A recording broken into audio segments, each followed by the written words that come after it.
Afternoon to all of you. Hope so you all are fine and doing very well.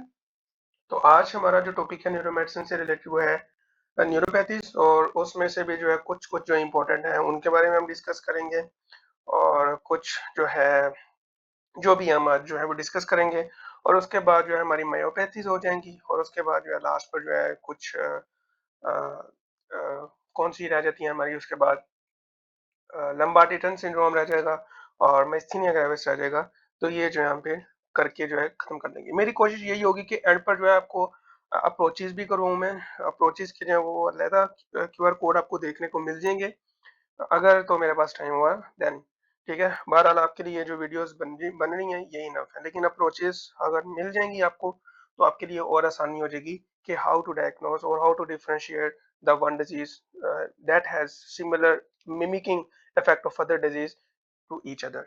ठीक है, तो without any delay हम अपनी video start करते हैं जो कि आज का टॉपिक है हमारा न्यूरोपैथीज। ठीक है, तो न्यूरोपैथीज में जो है हमने सबसे पहले हमने देखना है कि कौन सी डिजीज आती है। इसमें बहुत सी डिजीज आ जाती हैं लेकिन हमने जो है वो मोटा मोटा जो है वो देख लेना है क्योंकि इतना इंपॉर्टेंट नहीं है। एनआरई में इसके एमसीक्यूज कभी कभार इतने नहीं आए, लेस इंपॉर्टेंट है, तो हमने भी इसको जो है उसी स्केल के अकॉर्डिंग चलना है। तो पहली डिजीज है हमारी शार्कोट या चारकोट मैरी टूथ डिजीज। ठीक है, इनका नाम इसलिए ऐसे है क्योंकि इसको इजाद करने वाले जो हैं वो तीन बंदे थे। एक का नाम था चारकोट, एक का नाम था मैरी और एक का नाम था तूत। ठीक है, तो ये थी, इस वजह से तुम कहते हैं चारकोट मैरी टूथ डिजीज। अच्छा, ये होती क्या है basically? It is also known as hereditary motor sensory neuropathy. ठीक है, अच्छा, अब इसमें होता क्या है एक्चुअल में? इसमें होता ये है कि ये आपकी जो पेरिफेरल नर्वस सिस्टम है उसको जो है अफेक्ट करती है। अब ये तीन तरह की हो सकती है, लेकिन जो आपने मोस्ट कॉमनली जो याद रखनी है या नहीं भी याद रखनी है आपकी मर्जी है, इतना इंपॉर्टेंट टॉपिक नहीं है ये। उसमें आपने CMT1 और CMT2 याद रखनी है। ठीक है, अब इसकी अगर हम पैथोफिजियोलॉजी देखें तो इसमें थोड़ी सी जो है वो चेंजेस हैं। ठीक है, अच्छा, सीएमटी में क्या होता है? सीएमटी में जो है आपका एक जीन है जिसको हम कहते हैं, दो जीन है, PMP22 MPZ जीन, PMP22, ठीक है, MPZ जीन। ठीक है, इनमें म्यूटेशन हो जाती है। इनमें म्यूटेशन होने के बाद होता क्या है कि आपके जो पेरिफेरल नर्वस सिस्टम के जो एक्सॉन्स होते हैं उनके ऊपर जो माइलिन होती है, उन श्वॉन सेल उनको प्रोड्यूस करते हैं, उनमें जो है डिफेक्ट आ जाता है। ठीक है, तो जब डिफेक्ट आ जाएगा तो वो जो न्यूरॉन्स आपस में कनेक्ट हैं एक दूसरे के साथ, वो फिर अच्छे से कनेक्ट नहीं रह पाएंगे। मतलब कि जो इंफॉर्मेशन जा रही है एक न्यूरॉन से दूसरे न्यूरॉन तक, वो इफेक्टिवली जो है वो नहीं जा पाएगी। ठीक है, इसमें हमें देखने को मिलता है PMP22 एंड MPZ अगर म्यूटेशन हो तो इसको हम CMT कहते हैं। ठीक है, इसमें हमें स्लो नर्व कंडक्शन जो है वो देखने को मिलती है। क्यों देखने को मिलती है?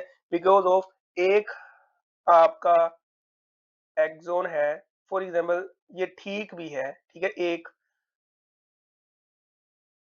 न्यूरॉन का। ठीक है, लेकिन जब ये अगले वाले के साथ कनेक्ट है तो उसमें जो है वो डिस्टर्बेंस है। ठीक है, तो आपको ये चीजें जो है वो देखनी पड़ती हैं।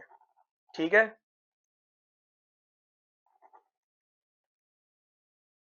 स्ट्रोक, ओके,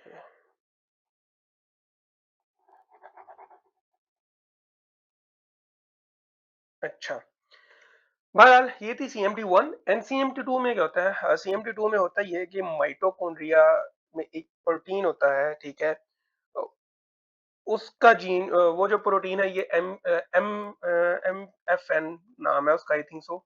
मुझे इतना अच्छे से नाम नहीं याद है, बहरहाल आपको समझाना मकसूद है।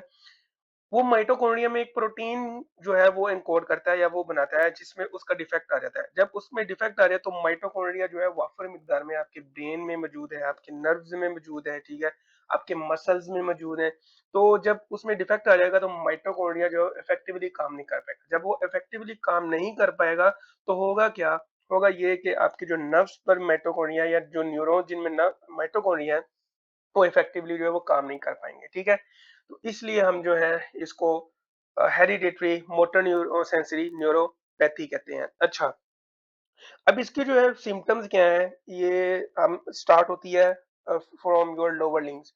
ये बेसिकली उन न्यूरॉन्स को ज्यादा इफेक्ट करती है जो कि जिनके लॉन्ग एक्सन्स हो, ठीक है। तो हमारी जो लोअर लिम्ब है उनके जो है लॉन्ग एक्सन्स होते हैं, ठीक है। तो उनको जो है वो मोस्टली फर्स्ट ऑफ ऑल उनको इफेक्ट करती है। तो आपकी जो सिम्टम्स है वो लोअर लिम्ब से जो है वो स्टार्ट होती हैं, ठीक है। स्ट्रोक लेग डिफॉर्मिटी आपको देखने को मिलती है, जिसको हम इन्वर्टेड शैंपेन बोतल अपीयरेंस देखने को कहते हैं, due to peroneal muscle atrophy हमें देखने को मिलती है, ठीक है। पेस कैवस हमें देखने को मिलता है। व्हाट इज पेस कैवस, ठीक है। वक्त के साथ साथ जब ये डिजीज जो है सीवियर होती जाती है, for example this is your normal arch foot की है, ठीक है। लेकिन इसमें क्या होता है, पेस कैवस में जो आपकी आर्च है ये ज्यादा हो जाती है, ठीक है। तो पेस कैवस जो हमें देखने को मिलती है, स्टेपेज गेट हमें देखने को मिलता है, ठीक है। फुट ड्रॉप हम इसको कह सकते हैं।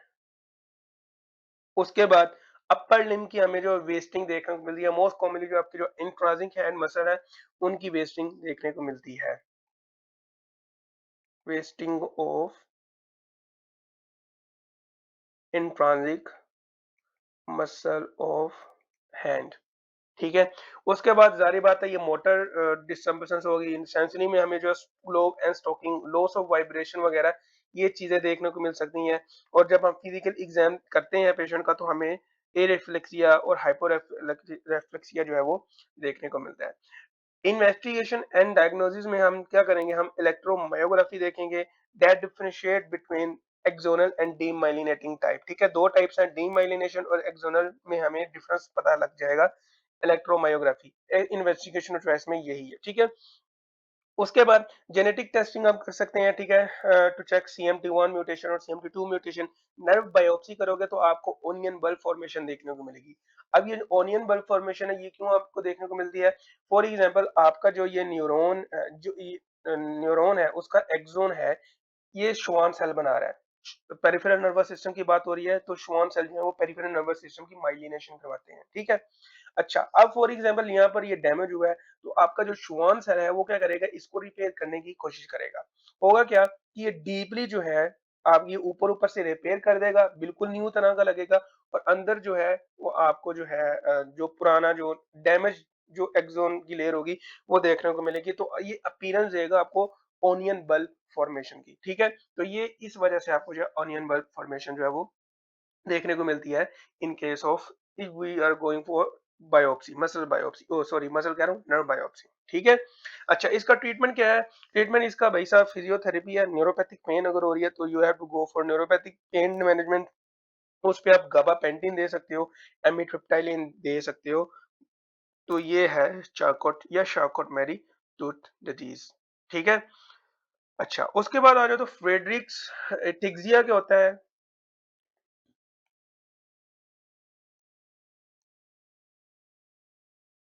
What is Friedreich's ataxia, it is an autosomal recessive disease, ठीक है।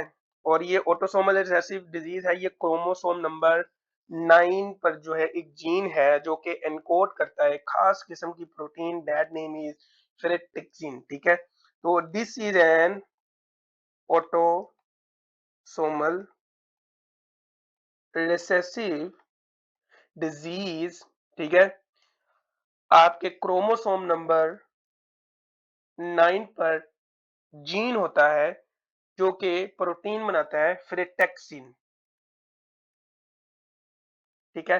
अब ये जीन जो प्रोटीन जीन बनाता है उस जीन में जो है ट्राई न्यूक्लियाइड या ट्राई न्यूक्लियोटाइड जो हैं वो होते हैं ग्वानिन एडेनिन एडेनिन के नाम से।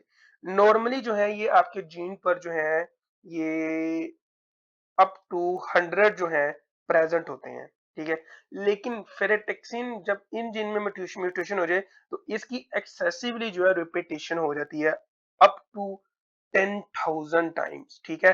नॉर्मली अब देख लो ये 100 प्रेजेंट है लेकिन अप टू ये 10,000 टाइम जो है इनकी रिपीटेशन हो जाती है इस ट्राई न्यूक्लियोटाइड की, ठीक है। जिसकी वजह से सारी बात है अब ये चीज नॉर्मल तो नहीं रही, anything that is excessive or below the normal thing, that is always affected थी, ठीक है। तो फेरेटेक्सिन जो है वो अफेक्टेड हो जाती है, ठीक है। अब ये जो फेरेटेक्सिन है ये आपकी जो है माइटोकॉन्ड्रिया में प्रेजेंट होती है, ठीक है। अब ये जो माइटोकॉन्ड्रिया है हमारे हमारे माइटोकॉन्ड्रिया हर जगह प्रेजेंट है, लेकिन वाफिर मिकदार में आपके मसल्स में प्रेजेंट है, आपके जो है ब्रेन में प्रेजेंट है, उन जगह पर ज्यादा प्रेजेंट है जिनको ज्यादा एनर्जी चाहिए, आपके हार्ट मसल्स में भी प्रेजेंट होते हैं, ठीक है। तो ये जो फ्रिड्रिक्स एटेक्सिया है ये बेसिकली सेरिबेलर को भी अफेक्ट करती है, इस वजह से एटेक्सिया हमें देखने को मिलता है, ठीक है। और फ्रेडरिक्स इसका इसलिए नाम है क्योंकि जिस बंदे ने इसको जो इन्वेंट किया था उसका नाम था फ्रेडरिक्स, तो इस वजह से इसका नाम डाल दिया हमने फ्रेडरिक्स एटेक्सिया। अच्छा, अब ये जो फ्रेटेक्सिन है ये आपकी माइटोकॉन्ड्रिया की खास किस्म की प्रोटीन है जो कि आयरन को जो है रेगुलेट करती है, ठीक है। This is your beautiful mitochondria. अच्छा, अब ये जो आयरन को रेगुलेट करती है, आयरन सल्फेट का जो है बॉन्ड बनाती है नॉर्मली, ठीक है। अब जब ये फेरेटिक्सिन जो है अब नॉर्मली प्रेजेंट होगी तो जो आपका आयरन है ये क्या करेगा, ये एक्युमुलेट होना शुरू हो जाएगा। अच्छा, पहले ये समझ लो इसका फंक्शन क्या है। आयरन सल्फेट जो कंपाउंड बनता है इसका फंक्शन ये है कि अक्रॉस द माइटोकॉन्ड्रिया ये आपका जो इलेक्ट्रोलाइट को कवरेज देता है, ठीक है।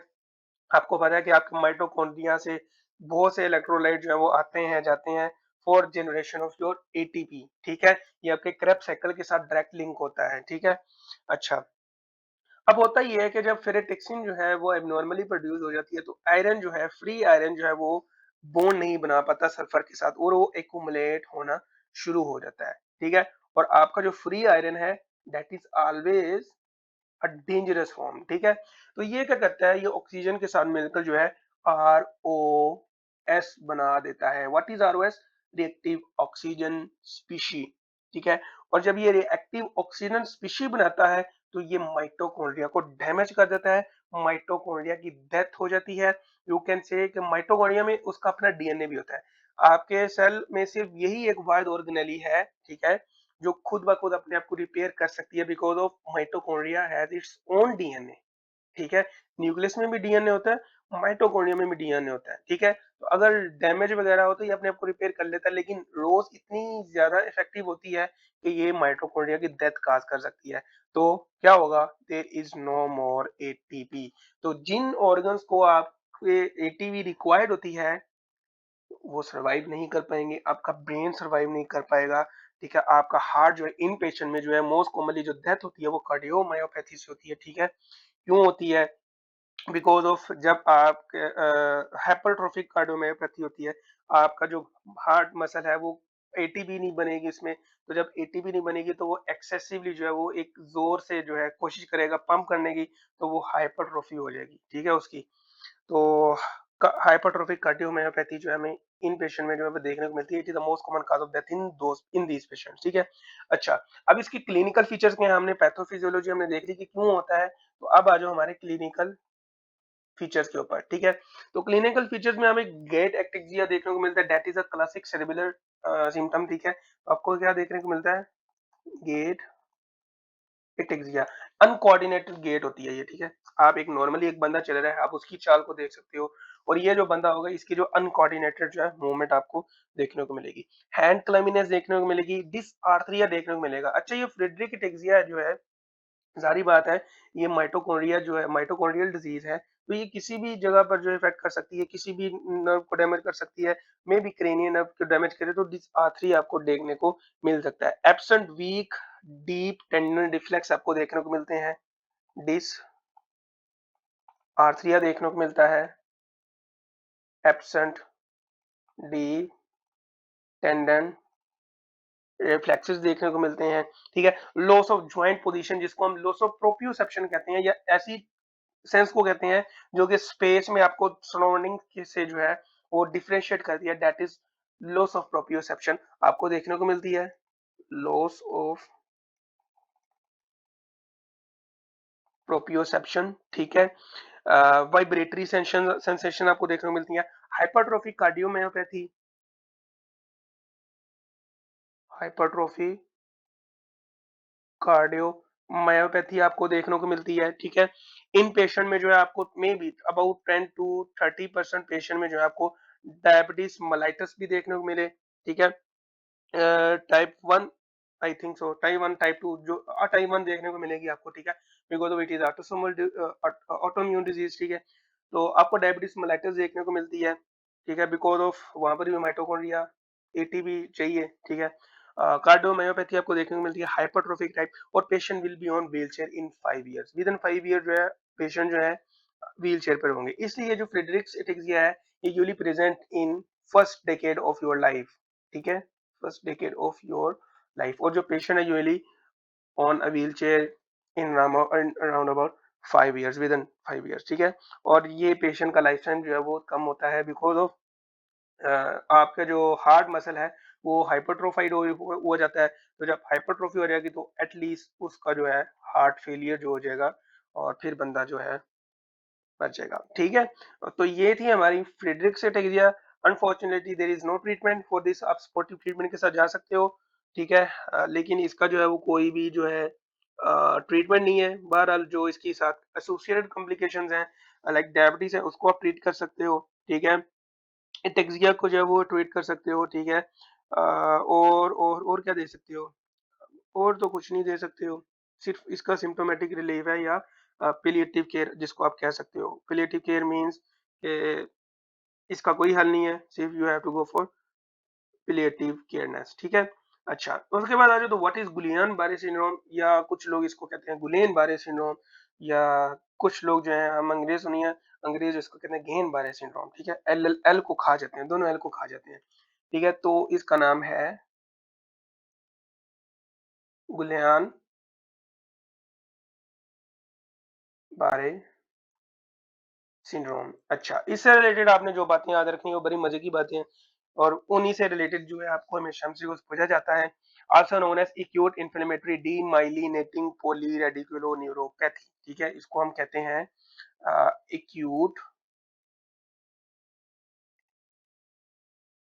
इन्फ्लेमेटरी डीमाइलिनेटिंग पॉलीरेडिकुलोन्यूरोपैथी, ठीक है, न्यूरोपैथी, इसको इन शॉर्ट AIDP भी कहते हैं। और अगर ये क्रॉनिक हो तो एक ही जगह आप सी लगा दो तो ये CID शो, ठीक है, CIDP हो गया, ठीक है। अच्छा, that is characterized by rapidly progressive acquired demyelinating autoimmune disease of the peripheral nerves, ठीक है। तो ये भी जो है बुलियन बारे सिंड्रोम जो है किन सेल्स को टारगेट करेगी, आपके श्वान सेल को, ठीक है। अच्छा, ये बेसिकली होता क्यों है, ये इसकी काजेज जो है बड़ी ऑब्वियस है, काजेज हैं इन्फेक्शन की वजह से। मोस्ट कॉमनली कौन सी infection, respiratory infection, mycoplasma pneumonia करवा सकता है। लेकिन आपने जो बात याद रखनी है मोस्ट मोस्ट मोस्ट कॉमनली, वो आपका जो है कंपाइलोबैक्टर जेजुनी जो है, कंपाइलोबैक्टर जेजुनी जो है, ये इसका जब इन्फेक्शन हो तो ये डिजीज आपको हो सकती है। क्यों हो सकती है, it is N autoimmune disease, ठीक है। ऑटो एंटीबॉडीज बनती हैं, और ये जो ऑटो एंटीबॉडीज हैं ये आपके जो है शुआन सेल जो है जो माइलिनेशन करवा रहे हैं पेरिफेरल नर्वस सिस्टम की, ठीक है, उन पे जाकर अटैक करते हैं। तो जब अटैक करते हैं तो इनमें डैमेज आपको देखने को मिलता है। और कौन कौन सी काजेज हो सकती हैं, और कौन सी काजेज हैं, और है माइकोप्लाज्मा, ठीक है। और वायरस की अगर बात करें तो CMV आ जाता है, ये बातें याद रख लो, बिकॉज ऑफ नोट्स में जो है ये नहीं मैंने बताई, आई थिंक सो। CMV हो गया, उसके बाद HIV हो गया, ठीक है, HIV नहीं, EBV एप्स्ट्रॉन बार वायरस, ठीक है। और कुछ बहुत रेयर केसेस में आपको जीका वायरस में आपको देखने को मिलता है, ठीक है। और कोविड 19 सा कोविड में आपको देखने को मिलता है, ठीक है। अच्छा, ये जो ज़ीका कोविड है ये यूएसएमडी पॉइंट ऑफ व्यू से इम्पोर्टेंट है। बाकी आपने एनआरई के पॉइंट ऑफ व्यू से सिर्फ एक ही है जो कि हाईलाइट किया हुआ है, and that is your Campylobacter jejuni. और क्यों होता है, because of auto antibodies against this bacteria बनती हैं, ठीक है, इन्फेक्शन जब होता है, ठीक है। और उसके बाद जो वही ऑटो एंटीबॉडीज जो है वो आपके श्वान सेल को जो वो डैमेज करती हैं, जो माइलिन शीट है उसको डैमेज करती हैं। तो correspondingly जो है आपको रिस्पेक्टिवली जो आपको क्लिनिकल फीचर्स देखने को मिलते हैं। तो what are the clinical feature for this disease, तो आपको जो है सिमेट्रिक असेंडिंग पैरालिसिस देखने को मिलता है, and that start from your feet. ठीक है, तो सिमेट्रिकल असेंडिंग पैरालिसिस देखने को मिलता है from distal to the proximal, from distal to proximal. ये पांव से स्टार्ट होता होता तो आपकी गर्दन तक पहुंच जाता है, unless you are treat the patient, you treat the patient. ठीक है, तो ये बातें आपने याद रखनी है।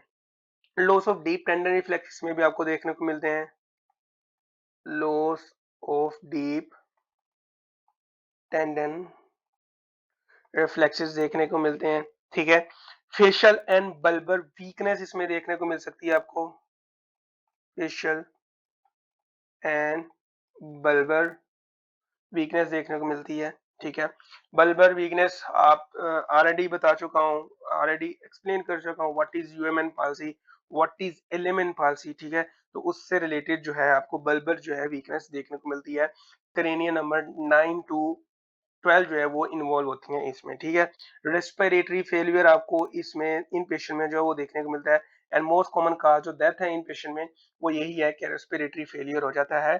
डायाफ्राम तक, डायाफ्राम को इनर्वेट करने वाली कौन सी नर्व है, योर फ्रेनिक नर्व। ठीक है, तो डायफ्राम जो है वो डैमेज हो जाता है, रेस्पिरेटरी फेलियर हो जाता है, and these patient usually required ventilation in about 20% cases. ठीक है, ऑटोनोमिक डिसफंक्शन देखने को मिल सकता है आपको, autonomic dysfunction, for example orthostatic hypotension, खड़े होने पर एकदम से ब्लड का ड्रॉप हो जाना, ब्लड प्रेशर का, it is called orthostatic hypotension. Arrhythmias आपको देखने को मिल सकते हैं। ठीक है, तो ये सारे के सारे ऑटोनोमिक डिसफंक्शंस हैं। ठीक है, इन्वेस्टिगेशन ऑफ चॉइस और डायग्नोसिस में बड़ा ही इंपॉर्टेंट रोल है इसका, और वो ये है कि you have to go for CSF finding. ठीक है, आप जब लंबर पंक्चर करोगे तो सीएसएफ फाइंडिंग में आपको एल्ब्यूमिनो साइटोलॉजिक डिसोसिएशन देखने को मिलेगी, एल्ब्यूमिनो साइटोलॉजिक डिसोसिएशंस देखने को मिलेंगी। व्हाट डज इट मीन, इसका मतलब ये है कि आपको सीएसएफ में जो है वो इंक्रीज प्रोटीन देखने को मिलेगी, इंक्रीज प्रोटीन, और यूजुअली कौन सी है, एल्ब्यूमिन। ठीक है, with everything else is normal, white blood cell count जो है वो नॉर्मल होंगे, एवरीथिंग जो है मोस्ट कॉमनली जो है वो नॉर्मल आपको देखने को मिलेगी विद नॉर्मल VBC, WBCs। ठीक है, तो that is called albuminocytologic dissociation, and it is a hallmark, it is a characteristic of your Guillain या गेन बारे सिंड्रोम। ठीक है, लेकिन बहरहाल electromyography is the most accurate test. ठीक है, that shows your decrease conduction velocity, electromyography, EEMG भी कह सकते हो, EM भी कह सकते हो, जो भी कहना कह सकते हो। इसका ट्रीटमेंट ये है कि अगर विद इन द 14 डेज के पास के साथ जो है आप पेशेंट को लेकर आए हो, ठीक है, तो you have to give patient plasmapheresis. ठीक है, और IV इम्यूनोग्लोबिन, प्लाज्मा फ्रेसिस कर सकते हो, या IV इम्यूनोग्लोबिन जो है ये दे सकते हो विद इन 14 डेज। ठीक है, तो ये जो है मोटी मोटी बातें हैं। GBS का निमोनिक है, आपने इस निमोनिक से जो याद रख लेना इस डिजीज को, और इस निमोनिक को जो है हम यूजली प्रेजेंट करते हैं 5A के साथ। पहले ए का मतलब है एक्यूट इन्फ्लेमेटरी डीमाइलिनेटिंग पॉलीरेडिकुलोपैथी, इसको हम कहते हैं। दूसरे ए का मतलब है असेंडिंग पैरालिसिस होता है। तीसरे ए का मतलब है इसमें आपको ऑटोनोमिक डिसफंक्शन देखने को मिलता है। चौथे ए का मतलब है आपको इसमें एल्ब्यूमिनो साइटोलॉजिक डिसोसिएशन देखने को मिलती है। पांचवें ए का मतलब है डीप टेंडन रिफ्लेक्स जो है वो कम हुए हुए होते हैं, इसलिए हम इसको ए रिफ्लेक्सिया कहते हैं। तो ये पांच है जो है आपने याद रखने हैं, अगर ये पांच है मिल जाते हैं तो this is classic your Guillain या गेन बारे सिंड्रोम। ठीक हो गया, तो ये था हमारा गुलियन या गेन बारे सिंड्रोम से रिलेटेड लेक्चर। ठीक है, या वीडियो। अच्छा, उसके बाद जो है ट्राइजेमिनल न्यूरल्जिया हमारा रह गया, ये बेसिकली हेडेक में आ जाता है। जब हमने हेडेक पढ़े थे, माइग्रेन, टेंशन क्लस्टर वगैरह, उसी में आ जाता है, लेकिन चूंकि हम न्यूरोपैथिस पढ़े हैं तो हमने इसको अलहदा से करना है ट्राइजेमिनल न्यूरल्जिया में। ठीक है, व्हाट इज ट्राइजेमिनल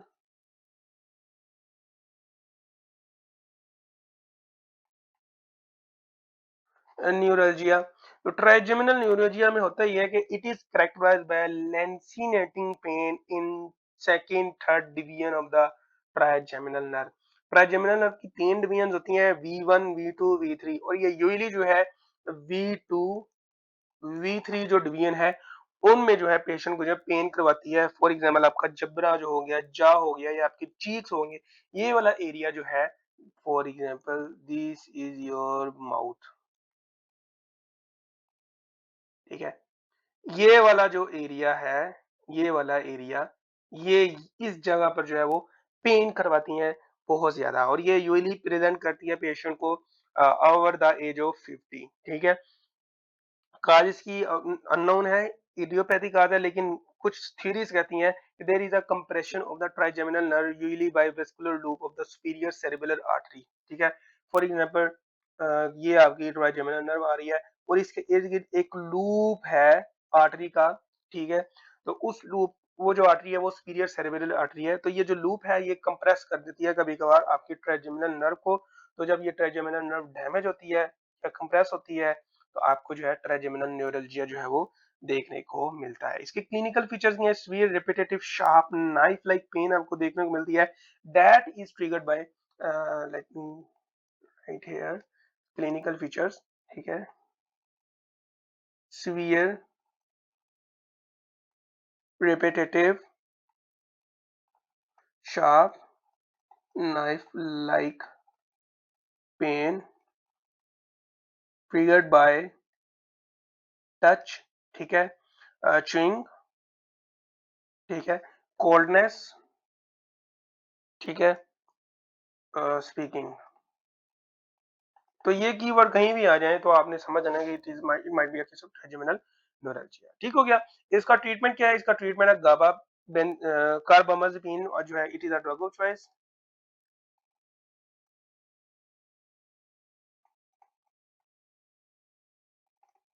इसके बारे में एमसीक्यू आया हुआ है एनआरई में, ठीक है। तो कार्बामाजेपिन जो है it is a drug of choice, और अगर कुछ पेशेंट जो है वो टॉलरेट नहीं कर पाते तो आपने नेक्स्ट जो ड्रग जो है वो देनी है, दैट नेम इज गाबापेंटिन, ठीक है। एक और छोटा सा टॉपिक है, वो हम सिर्फ इस तरह पढ़ लेते हैं। डायबिटिक न्यूरोपैथी क्या होता है? ठीक है, इसको हमने आई थिंक सो, और जब हम एंडोक्राइन में पढ़ेंगे तो एंडोक्राइन में जब डायबिटीज मेलाइटस पढ़ेंगे तो उसकी कॉम्प्लिकेशन में डायबिटिक न्यूरोपैथी हम करेंगे, उसको उसके ट्रीटमेंट में हम देख लेंगे। तो डायबिटिक न्यूरोपैथी में आपको केस दिया जाएगा, डायबिटीज का पेशेंट होगा, अब उसको जो है पेन हो रही है, नर्व रिलेटेड पेन होगी, बड़ी गंदी पेन होती है, तो उसको ट्रीट करने के लिए हम ड्रग्स देते हैं। गाबापेंटिन दे सकते हैं, डोलोक्सिटीन दे सकते हैं, प्रीगाबलिन दे सकते हैं, और एमिट्रिप्टिलिन जो है वो दे सकते हैं। तो एमिट्रिप्टिलिन आप दे सकते हो मोस्ट कॉमनली, ठीक है। उसके बाद जो है गाबापेंटिन यूज कर सकते हो, जो कि हमने बता दी, प्रीगाबलिन यूज कर सकते हो आप, ठीक है। डोलोक्सिटीन यूज कर सकते हो आप, ठीक है। और कौन सी, बस ये जो है मोटी मोटी ड्रग है ये यूज कर सकते हो आप for the treatment of diabetic neuropathy, ठीक है। अच्छा जी, अब आ जाओ कुछ एनआरई के एमसीक्यूज देख लेते हैं, ठीक है। एनआरई के एमसीक्यू जो है, let me clear this stroke, okay, let's practice some MCQs. So first question है, 22 years old boy CSF show high protein and normal cell count. What is your diagnosis? ठीक है, तो वो कह रहा है कि हाई प्रोटीन है with normal cell count. What is your diagnosis? Option A GBS, Guillain-Barré syndrome. Option B MS, MG, myasthenia gravis. Option C, multiple sclerosis. Option D, Lambert-Eaton syndrome. Less. तो एल्ब्यूमिनोसाइटोलॉजिक डिसोसिएशन हमें सिर्फ एक disease में देखने को मिलती है, and that is your Guillain Barre syndrome, ठीक हो गया। What is the CSF finding of analysis of Guillain Barre syndrome? High protein high cell count, नहीं। Low protein low cell count, बिल्कुल भी नहीं। High protein normal cell count, yes, this one is your right answer. Option D है low protein and normal cell count, no, ये भी नहीं आपका answer. तो इसमें जो है आपको क्या देखने को मिलता है, एक और एमसीक्यू उसमें क्या देखने को मिला है, high protein with normal cell count. ठीक है, अच्छा, एक और क्वेश्चन है, 45-year-old women present with present to the OPD with 2 weeks history of excruciating facial pain. ठीक है, अच्छा, ये केस है एक्सक्रूशिएटिंग फेशियल पेन का।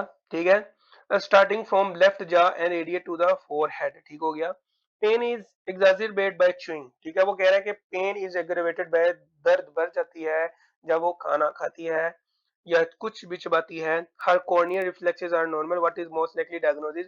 तो हमने ये ट्राइजेमिनल न्यूरल्जिया में देखा, ठीक है, कि फेशियल पेन की जो डिवीजन है, सॉरी, ट्राइजेमिनल नर्व की जो डिवीजन है V2 V3 जो है, उसमें आपको ये पेन देखने को मिलती है। इसकी एटियोलॉजी अननोन है, but some theory suggestive of के आपकी जो सुपीरियर सेरेब्रल आर्टरी है उसका लूप जो है इस नर्व को जो है वो कंप्रेस करता है, जिसकी वजह से आपको जो है ये सिम्टम देखने को मिलती हैं।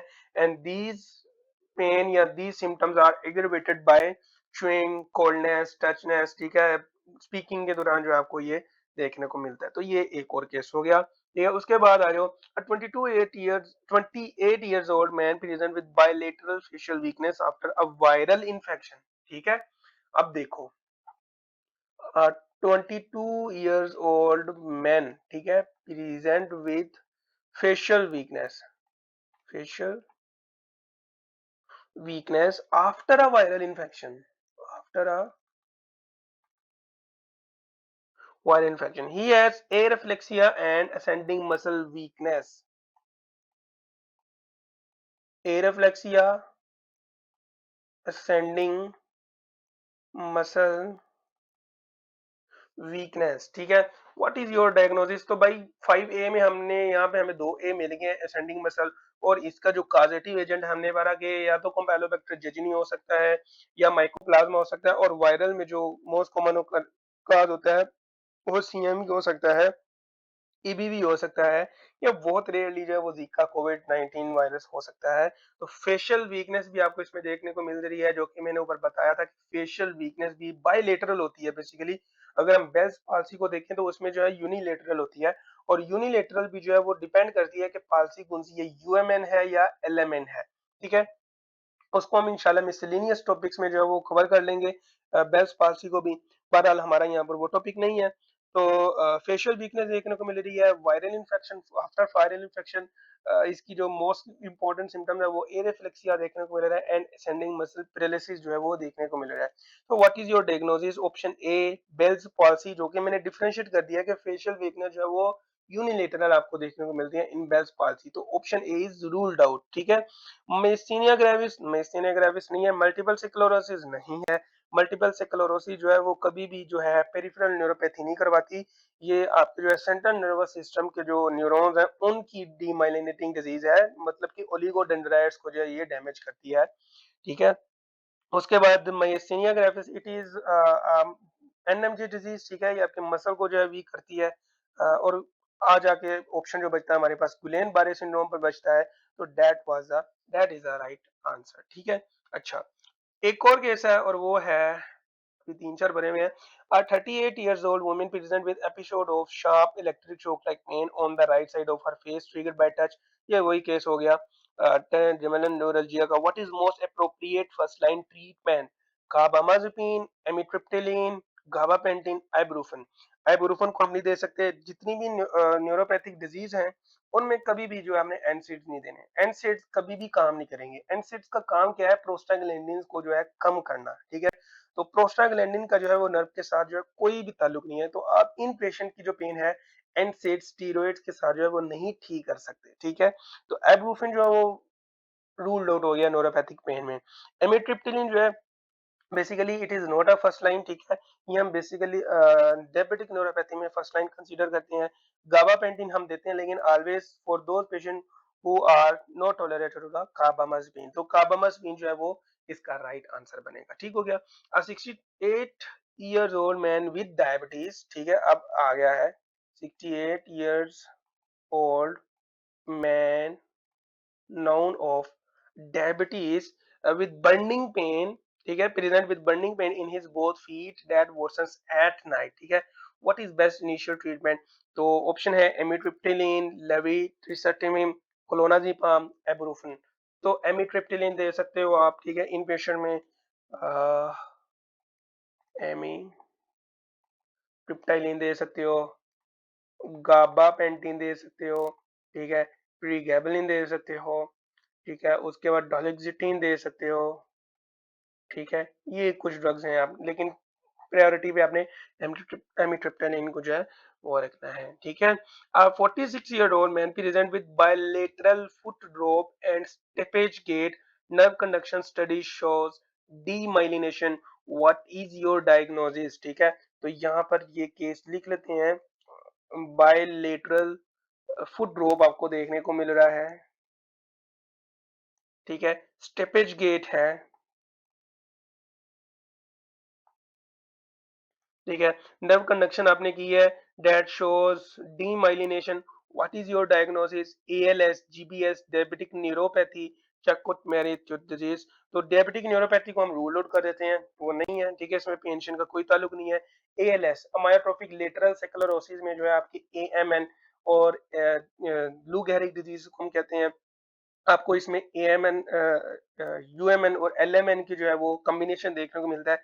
तो इसमें यूएमएन और एलएमएन का जो है प्रॉपर कॉम्बिनेशन नहीं है, ठीक है, ये भी नहीं है। जीबीएस बिल्कुल भी नहीं है, गुलियान बारे सिंड्रोम जो है वो बिल्कुल भी नहीं है, because of there is no any history, ठीक है, हिस्ट्री भी नहीं है, ऊपर से इसमें असेंडिंग मसल वीकनेस का नहीं ताल्लुक, ठीक है, ए रिफ्लेक्सिया नहीं बताया हुआ, ठीक है, डीमाइलिनेशन है, लेकिन किस वजह से है, तो वो वायरल इन्फेक्शन वगैरह का जो हिस्ट्री नहीं दी हुई है, तो यहाँ पर जो मोस्ट अप्रोप्रिएट ऑप्शन बनता है वो शर्कोट मैरी टू डिजीज बनता है, ठीक है।